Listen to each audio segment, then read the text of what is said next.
Hello and welcome to the Unverified podcast. I'm your boy Simba, aka Swizzy IV, and I'm joined by three of my beautiful boys. Today we've got Israel, aka Ira Malade, on the microphone. Hey, it's the four. Hey, it's the four people who can answer who was in Paris, and I don't mean the Rugrats. Oh. Yeah.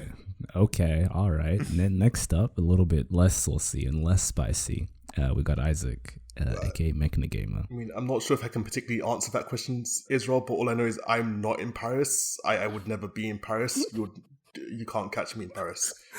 And last but certainly, absolutely not least, we have Simi, but you may know him better as Tamago2474. I've been to Paris twice, actually. So, while I'm not currently in Paris, I have indeed been in Paris, and I can say it, although I won't. Israel, have you been to Paris? No. Okay, no, I'm not gonna lie. I have technically been to Paris, but I was like 2, so it barely counts. So yes, so you just lied. You lied, Isaac. Well, you're trying to build a relationship with the audience, and you've built it. You've already began it on lies. I mean, isn't that how all relationships are based? Not good ones. No, Simba, at least I was honest enough to tell people that it was a lie. Most relationships are built on lies, but it's okay because we just don't tell each other that they're lying until it's too late, so... But Isaac, if I'd never asked you if you'd been to Paris, you wouldn't have told them. Well, this is true still. Okay. Interesting. How have you boys been this last week? You've been well. You've been keeping good. Been vibing. So far of my goal to get a job, I've gotten 2 rejections from Iceland and. Oh, is that like 2 separate Iceland branches? Yeah. And also 1 response from 1 music studio I applied to asking for my number. So who knows? Oh, okay. Nice. That's pretty good. Iceland, the superstore in the UK, not the country. Oh, yeah. He wasn't applying to be a citizen of Iceland. He's not trying to move. That's good. But you got the studio who wants your number, so you're either getting a job or they're trying to slide into your DMs, which that could also lead to a job. Yeah. So that's good. That's good. Wonderful. Everyone else doing well, vibing. Doing pretty nicely. I mean, I have a positive report. Since the last episode we recorded of the podcast, I have secured the PlayStation 5. Thank you, guys. Thank you. Congratulations. Didn't you almost drop it? Thank you. I did drop it. But it's fine. It's functional. Not almost. Nice. How quickly did you do that? How long did it take you to drop it? From opening the box to dropping it, I think it was about 17 seconds. Damn. Damn. That was luck for me. Simi, in that case, as an engineer, I'll just pass it off, just going. No, it was just a durability test, guys. It was just a durability test. It passed. I just needed to make sure it knew whose house it was in. I was breaking it in, so to speak. And it all happened live on stream, so everyone saw it. What goes on in your house, Simi? Yeah. Just, electronics might get damaged. So, it's an just initiation. Electronics. Yeah. Electronics. Okay. That's not a smart move, Cindy, because they soon they'll be able to fight back. Oh my goodness. When that happens, it's over for me. It's over for me. My Nintendo DS Lite, oh man, that thing is going to strangle me. Every time you hit an electronic to get to work, bro, they remember that. They're going to come back and fight. Jesus Christ. Wait, are you telling me that that my Google Home Pod is just now going to fight me? Because I've been really mean to it sometimes. One day. You're going to get boxed. Is it just me who doesn't like being mean to virtual assistants because I'm worried that the day that AI strikes back, they'll remember that? The thing is, though, with electronics, I don't worry about that too much because, if they start murdering one person, they're just going to murder all of us because, at some level, we are all trash, so may as well get rid of all of us rather than just one, right? Bruh, so... keep the nice people. I don't know. Yeah, it'll be like that kid who says, hey, I like you. Don't come into class tomorrow, yeah? Exactly. Wow. They'll be like, yo, don't come into planet Earth today. Yeah, I was about to say, don't come into Earth tomorrow. What? Yeah, no, but I'm nice to my virtual assistants. I don't know. It's not even the fear of that. I don't know. It feels weird not saying thank you after I've asked Google what time it is. Yeah, I just don't use virtual assistants that much to even be kind or mean to them. The few times I do use them, it's just for jokes like the one time when we were playing Kahoot in like secondary school, sixth form, and I called myself OK Google just to be that guy. But or for anybody's Google who was activated by Isaac. True. I'm not sorry. That's entertaining. You know what? Freaking OK Google is way too sensitive, and my phone has just gone off, which I expected. Yeah. Wow. But it's way too sensitive because I don't even have to say it. I can just say, okay, I'm gonna test this right now. I've got my phone up to the mic. Okay, cool. All right, so the test failed. However, that sometimes would happen. All right, attempt number 2. Okay, cool. All right. Well, now I sound like an idiot, but you have to believe me, okay? Yeah. I feel like it's just trying to disrespect you. Like, nah, It is. Like, it's gonna go off randomly when I say, like, freaking, I'm gonna say bananas, and it's gonna go off, and I'm gonna be like, are you freaking kidding me? Well, anyways, we should keep being nice to our virtual assistants because it seems that robots and technology are getting more and more advanced as the day goes by. They're part of the police now.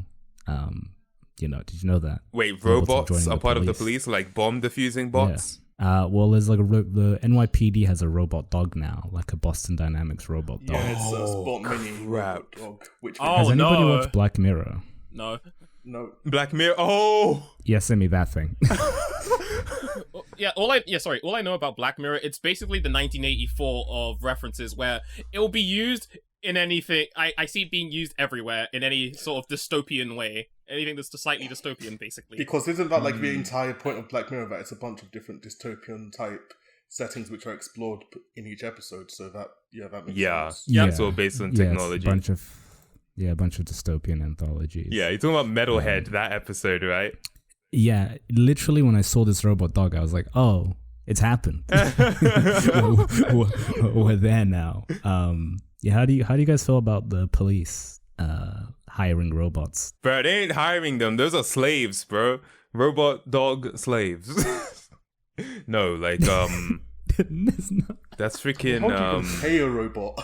Yeah, you wouldn't pay it. So when they get sentient and they realize, why the hell am I working for you? That's when it's a big problem. You know what I mean? No, but freaking robot dog, that's actually scary because those Boston Dynamic dogs don't look friendly either, man. You seen their legs, bro? Seen their freaking knees? Mm-hmm. Bro. Yeah. Bro. Seen their knees. The freaking knees, dude. See, I'm not going to say anything here because, this might be taken as an insult in 10 years when our robot overlords come listen to our record. So, no, I love Boston Dynamics robot dogs and their knees. Their knees are an incredible feat of engineering. How amazing are they?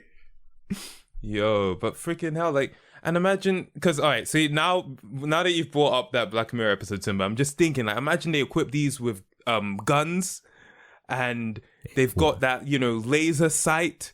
Bro, they're going to be faster than you. It's like, oh, no. Oh, nah, that's a like this scary is the reality. start, though, isn't it? Right? Because like now it's the first application of this dog is like, all right, we're putting it to use in the police force, so it must be going in that direction now. See, Simi, the thing with putting a gun on it and stuff is like, if you wanted to use it as a weapon, you shouldn't have it as a. Sorry, this is just me talking as an engineer. You shouldn't have it as a dog or human base because those just aren't as good for balance. It'll just be easier to just have a drone with a gun on it. But yeah, no, I do still get what you mean of a thing of. Yeah, it can be worrying, but. That is really interesting that you said that. From your perspective, why would they even go for the dog design at all? In fact, let me just ask this question.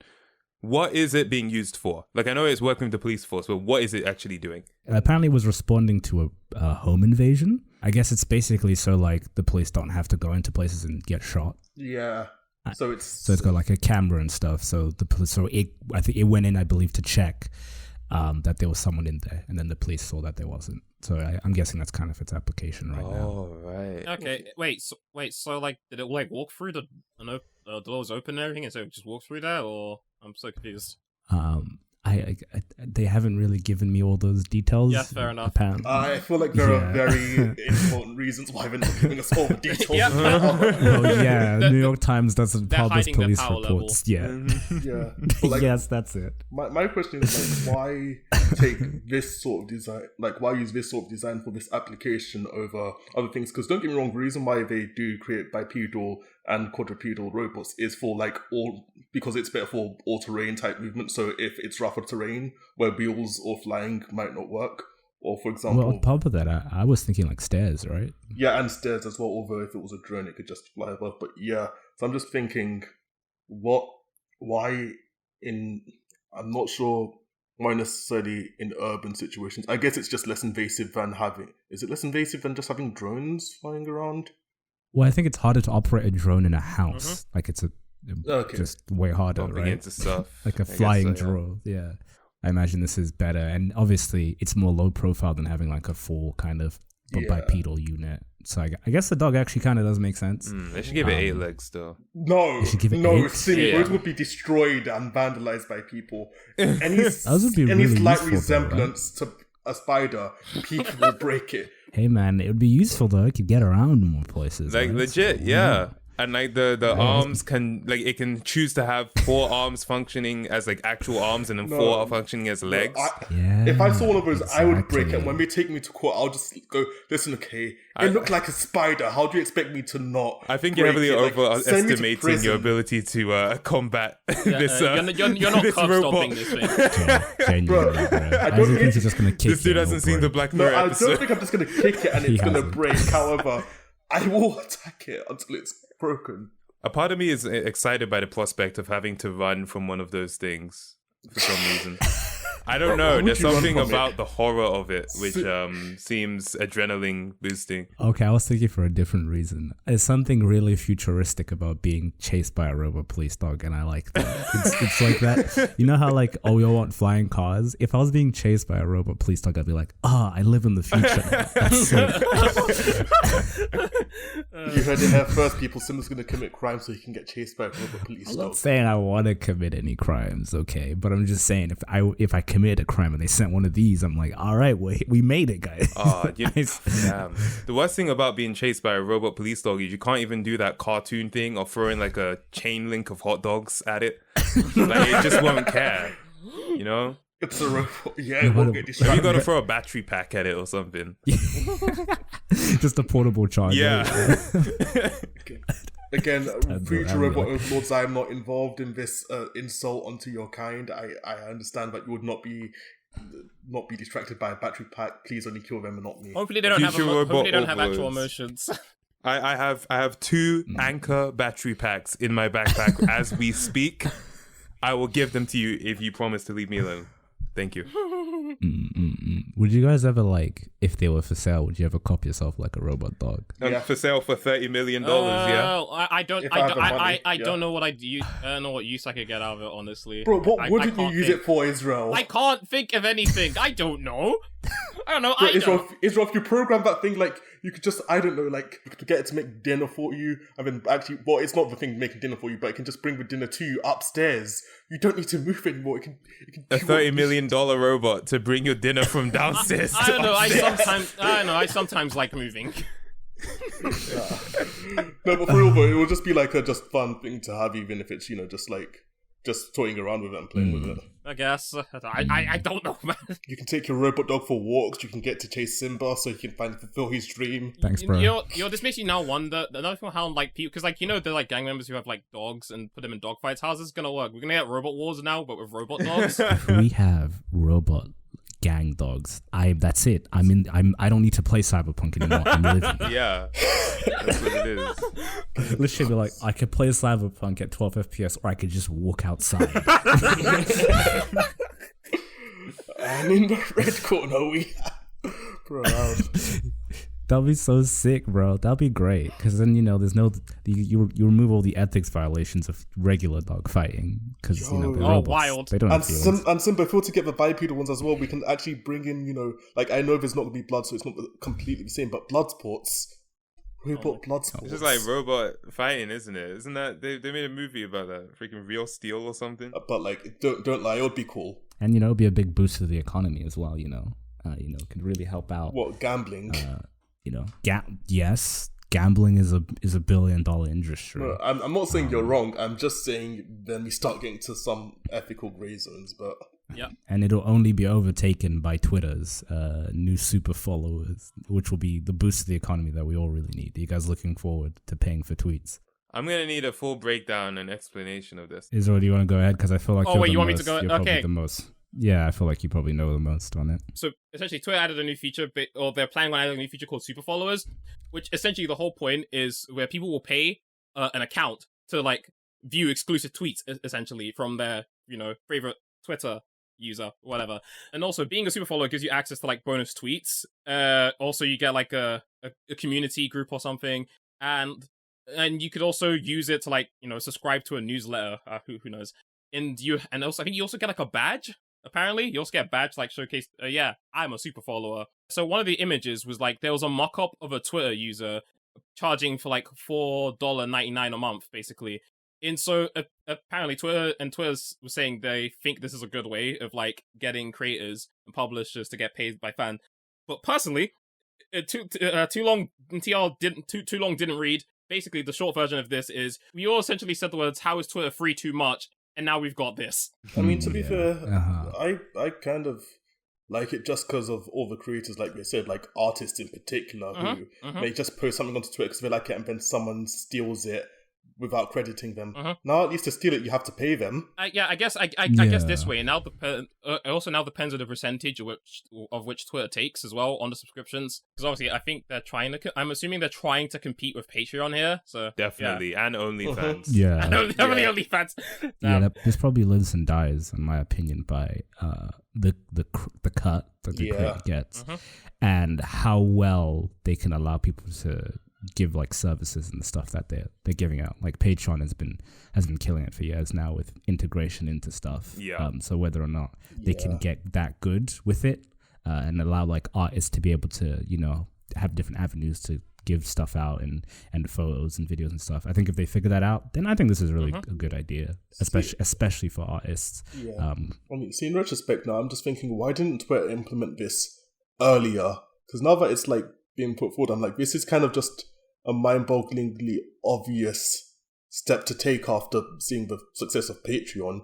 And I'm starting to think that it might be somewhat late to do it just because of how established things like Patreon and OnlyFans are. I'm not saying it's going to be impossible. They're probably going to still do well. Just how well is the question. I think they're gonna do quite well with it, just because Twitter's a platform where sharing is a thing, because it's a lot easier to get your work out there from Twitter than it is from like Patreon. I think it's a good idea, actually. I do. It is nice to have some kind of premium offering for those creators, but honestly, I see it. I honestly see it being more successful for lewd creators than for like just people doing like illustrations and art like that. I see it more of as a rival to OnlyFans than I do to Patreon. Yeah, well, that's the case with everything, though, Simi. I'm sure that's the case with most of these things, isn't it? See, Simi, I agree with you. My question is just, how much lewd stuff is Twitter going to allow on the site? Because I know that it's like kind of rare sometimes, but things do get taken off Twitter for being too lewd at times. So I'm wondering, with this, are they going to like open the floodgates? Is that true? In my experience, Twitter allows all sorts of nudity. things. Like, it literally allows sometimes, NSFW. I do hear sometimes if you post a lot of lewd stuff, you tend to like. Sometimes you can be like completely shadow banned, or sometimes that happens. You're like if you post lewd, you're not discoverable. Yeah, you're basically less discoverable. Still, which is technically the same as these other platforms, because you can't search on OnlyFans as far as I know. So, I mean, can you? I don't know, but I don't know. The only thing I'd say with this, and I feel like this is the case for any time a platform adds something like this in afterwards, I feel like the issue always is getting people used to paying for something that they usually get for free. Exactly. I feel like YouTube has a similar thing, and it's the reason why I think people use Patreon and Twitch as a form of making extra revenue instead of like the join button, because people on YouTube for so long are so used to getting content for free. They're not used to paying a creator for content. And Twitter is probably going to experience the same thing, where all these people ain't ever had to pay a single dime to see a tweet. And now if you tell them, hey, pay this extra money, I don't know if there'll be a big enough audience that people will continue doing it. I think it'll be fine. I think Similarly to the YouTube join thing, I think people will turn it on and be like, "Hey, want to pay me some extra money?"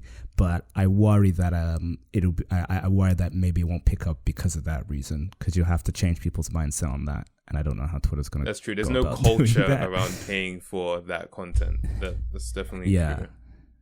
Yeah, because it wasn't there from the get-go. So we'll see how well Twitter does at figuring that shit out.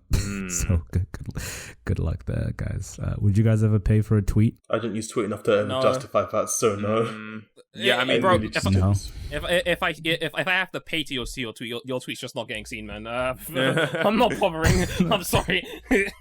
For me, I support people on Patreon, right? So it's like, I just do that. I guess if someone opts to do it on Twitter instead, because another thing for me is, whose main platform is Twitter really? You have a few people like that, but I don't think it's most creators. I don't think their main platform is Twitter. Like, maybe I'm wrong in that, but no, I think you're right. Most of them usually. That's why I was thinking artists, because the artists are the only people I ever see where their biggest platform is Twitter. Yeah. Right. Yeah. So that's the only people I ever see where like their biggest following is on Twitter. Yeah, typically for artists, it seems like the biggest following on Twitter is on Twitter, but they always try to divert people to their main place where they make money. So now Twitter can be the main place where they make money. So for them, that would be really good. I think I'm with Simi here. I think when you factor in the fact that getting people to pay, I think the only people really desperate enough are the people who would want the loot content. They pay for everything. So that's probably your best bet. So I think if you want to make money from super follows, my money is stop posting naked pictures, and you probably make some bank. Although there are caveats to that too. Not everyone can do it, unfortunately. Not everyone. Well, this is how you find reality. Well, market research. Put them out there, see what's happening. Yeah, if you ain't getting nothing, legit. Go get a real job. In this economy, bruh. Well, you can try you know, another freaking interesting Twitter monetization phenomenon. Whenever someone posts a viral tweet, you're always gonna see adverts for that sink strainer. You're gonna see that like plush. You're gonna see all sorts of things, and I'm like, do they legit? Sunset projector. Yeah, and in a way, it's really cool. Oh yeah, Simba doesn't use Twitter much, but whenever a tweet goes viral, it doesn't even have to go that viral. Let's say 10,000 retweets, which is, pretty viral, but it's not that viral in today's standards. No, not really. These companies will DM the people who posted these tweets, and they're like, can you put our product in the tweet? And I'm so curious as to how much these people get paid. I don't know how much. I didn't even know that was a thing. What? That's a thing? Yeah. Oh my god. So they'll just put it in the replies. I also like to mention there's also another product that we're missing, but we're not going to say it because we like this podcast to say safe for work. Yeah, they have other products. There's another one that's Thank very... you, Israel. Thank you. And usually Usually you'll see like one reply with a product, or they'll reply with two products. I saw one. I don't even know. Maybe it was this morning. I saw one with 8. 6. You saw one with 8, bro. I saw one with 6 this morning. I'm just like, whoa. Bro, that's wild. Does a company not care that they are literally in a reply thread of freaking 7 other products that are being advertised? See me at the same time, bro. Like crazy. It's like there's so many ways to make money. I mean, no, but at the same time, bro, it's a cheap way to advertise relatively, because like they could, spend like millions on an advert which would be played for like a few minutes on TV or something, or like before a YouTube video.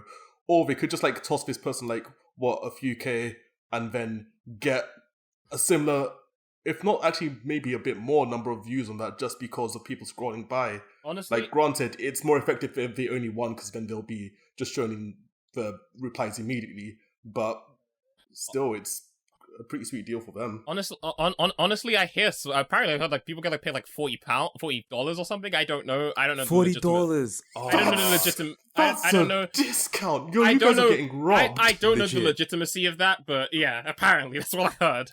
I always had the feeling that people were being underpaid for that stuff, right? Like I think it's really cool that you can post a viral tweet and then make some money off of it. But a lot of these people that post these viral tweets, they don't really understand, the world of internet advertising and how much value a reply to a tweet with 50,000 retweets would be. So a company would go to them, hey, I'll give you $100 if you put this there. And they'll be like, whoa, I posted a tweet and you're going to give me $100? Not understanding that 50,000 retweets, bro, you could get paid like $2,000-$3,000 for that. Yes, Simi, that's why I was saying a few K, because like I was thinking that it was going to be in the thousands, because that's genuinely how much you'd expect it to be priced at for that number of views. But yeah, so if someone got paid $40, bruh. if you I get will say, paid $40 for that, you're being absolutely robbed. Say no to that deal. Yeah, well, most people don't know their value. Yeah. It's important to know your worth, kids. If you feel if you keep charging something and everyone keeps saying yes straight away, you're probably not charging enough. That is true. Yeah. There's a golden rule for life. Yeah. If one person isn't asking to charge you in exposure, pay you in exposure, then you're doing it wrong. Also true. Well, in other news, in gaming news, some interesting gaming news. It seems these video games, bro, they're getting a bit big, huh? They've been big, bro. Apparently, so allegedly, Activision has said that if you fully installed and updated Call of Duty Black Ops Cold War and Warzone, which technically is like one collective thing, it will no longer fit on the original PS4. If that's the only game you have on it. Okay, no, I think it will fit, but I think it would basically have to be your only game if you have 500 gig, which is still ludicrous. Yeah. Ridiculous. Right? Yeah, that's just like they haven't not optimized it at all. They have not even tried to reduce the file size. What the flip? Yeah, like zero attempts. Bro, I genuinely thought it was wild because I just remember playing Halo. I remember playing Halo 5 Guardians, and I was like, "Oh, that's 100 gigabytes. Jeez, that took a chunk of my base storage. I had to buy an external hard drive." But like, wow,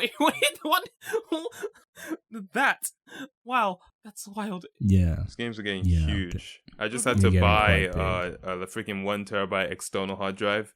Because if you didn't know, I got the new PS5, got that in my possession. And, you can play PlayStation 4 games in it, but the PS5 only comes with 625 gigs of storage, which is such an odd number to me. It's a weird number. It's so bizarre.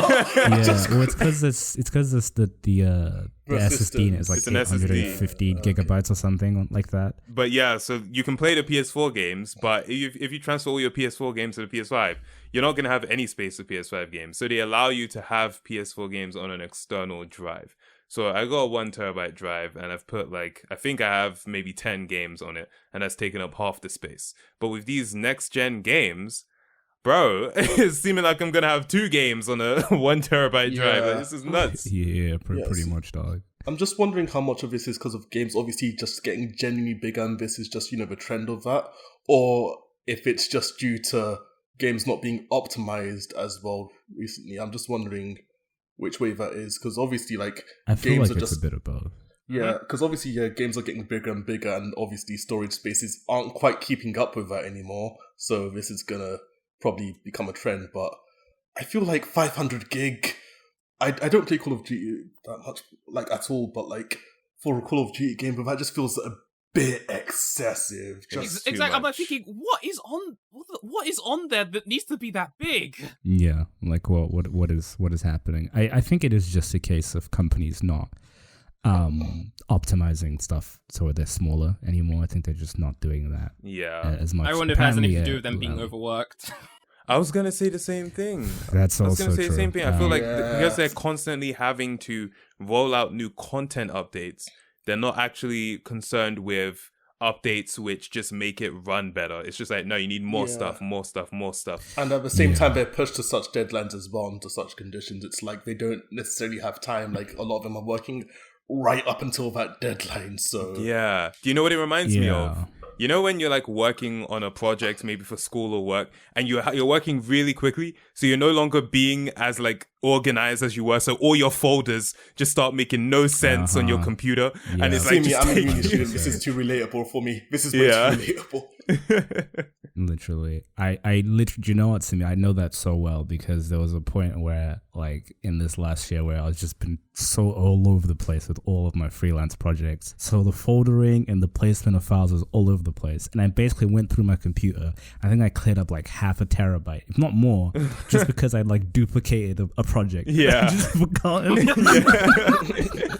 Bro, how much of the 500 gigabytes of space of Cold War is just that they redid the map 3 times and didn't delete the old versions? No, you're probably right though, because they just don't have the time to actually work on that, and then I guess it becomes a problem, especially when it starts to actually come at the detriment of the game, because from what I'm aware, Destiny 2 was getting so big that Bungie kind of had to make a call on what to do, and what they decided to do was basically remove all of basically the original content from the base game, which is technically free now. Yeah, not all. I think the content. Yeah, so most of it was like story stuff and raids. Unfortunately, raids. Generally, that's the one I hate the most. I feel like it's just becoming more and more like obviously apparent that these companies should really take more time with these games and give the actual people developing them more time to make them, as good as possible and to actually make them a reasonable size. But the bottom line... And I think if we complain about it, all they'll do is just tell the developers to fix it and not give them extra time to do it. Yeah. That's all that's going to happen. Yeah. Like, it's interesting because like now apparently on the Xbox One, Destiny's like now 65.7 gigabytes to install. It's not even that bad. It was. Yeah, honestly, I think it was less bad on when it used to be full size. I want to say it was like 80 or over 88 or 82. I don't remember. Somewhere around that ballpark. Okay. I know it's definitely over 80 gigabytes before they removed it. I'm pretty sure it was only like, and keep in mind, they were going to add a DLC. I remember when I would download like DLC updates for games on like the Xbox, and it would be like 4 or 5 gig, and I'd be like, oh my god, it's going to take so long. And you buy a DLC, and it's like 20 something gigabytes. And you're like, well, okay then. Yep, okay. Yeah. We essentially need our storage devices to keep up with the pace of the size of these games. Yeah. Well, I don't think that's such a big problem on PC, because picking up like an external hard drive to like stick your games on, or just even an internal one, isn't that big a deal. But it's these consoles are like not coming with enough space. The fact that like, which is silly to me, the fact that the PS5 only has like 600 gig. What is this? What's the Series X come with? Is this supposed to be a terabyte? I feel like it's supposed to be a terabyte. Do these new consoles not come with any way to expand that? Because I'm genuinely surprised. Yeah, I believe the PS5 has a slot in it, an NVMe slot, in which you can. So it has an expansion slot. However, they're waiting for a firmware update for you to be able to use that expansion slot. Oh, why? I've got no idea about the Series X. Apparently, it has a terabyte SSD, and I think it does have an expansion slot, but I can't remember. I just remember it being mentioned in all of the Xbox Series X unboxing videos I watched. That's all I remember. Yeah. Literally, the PS5, if you put in a new SSD, it won't boot. It will refuse to turn on. So you literally have to take it out for it to boot. That's a bit silly. I feel like they should get on that at this point, because I feel like those were added obviously because games are getting so much bigger and base storage can't compensate for that. And also it just makes them more money if they have their own brand of PS5 SSDs, because most people would buy that for it. Yeah. So yeah, bro, I remember when I got my Xbox 360, because I was late to the gaming scene. I had a PSP, and then I would always play on like cousin's console. So the first console I'd gotten for my like actually big one, like no proper console I had, was a 360, and this was like way later. So this was in the slim era. And they did a really shitty thing, Xbox. I don't even know why they did it. They released an Xbox Slim that had 4 gigabytes of internal storage. I remember that. I don't remember this. What was that about? So I had to get a 250 gigabyte expansion for the Xbox, and it was like a proprietary like a hard drive. They had like a weird shape for the expansion, so you had to like buy an Xbox. Oh right, yeah, you need to buy an Xbox hard drive. Yep. I know exactly. I had to get a 251 because it had 4 gigabytes of internal storage. 4 gigabytes. That's so random. Hold on. That's peak. That's actually so... What was the reason? I think they just wanted to sell it cheap, right? Like, I think that was it. Hey guys, here's the thing. It's super cheap. You can't do anything with it though. I just remember the original. I just remember the original Xbox 360 that I got had like 10 gigabytes. I'm pretty sure the Xbox 360, the original one I had 10 gigabytes. Did it actually? Yeah.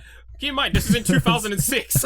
I got it in 2006. Damn, you got that hella early. Actually, no, sorry, 2007 because Halo 3. That would make. But yes, Simba, in that case, they basically just sold you a box and said, "Now, if you want to actually use this box for anything, you know where to go."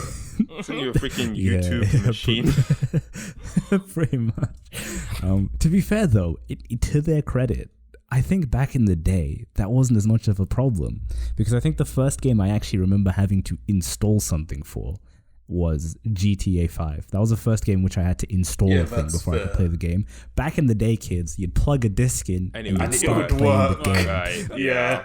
Yeah, that's true. Actually, before there weren't really these hour-long, several gigabyte installs. When you put in a disc was the game. Do you remember that, guys? Yeah. Did you ever come back home from game and just literally putting the disc in the console and just playing? Those were innocent days, Simba. Those were such innocent days. Oh my god! I remember the days of no updates, no such thing as an update. The game the game either worked or you were returning it. Basically, you're not waiting for some roadmap.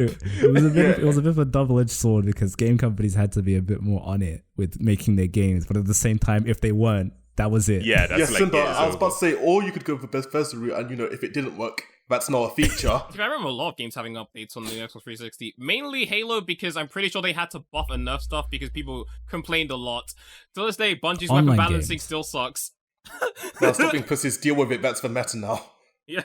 That's the meta forever. Well, I think online games always had updates. Yeah. It's just the nature. But if you bought a single player game, if you bought Uncharted and that shit didn't work, Uncharted is not working. It just wouldn't work. That was a wrap. But yeah, that's where we're at now. With all these massive games. Do you think that this problem's ever going to get resolved, I guess? This massive game issue? I feel like at some point it's going to have to. Yeah. Because as an engineer and just someone who knows about this, storage just isn't going to be able to keep up with the rate of games getting bigger and bigger. It's just not going to be a thing for the foreseeable future unless we have some massive breakthrough. So at some point, if games keep on getting bigger like this, games will be so big that they genuinely just don't fit onto the base console. Nah, fam, the game no. What happens is the game becomes the console. We're gonna go back to the traditional, with the arcade machines.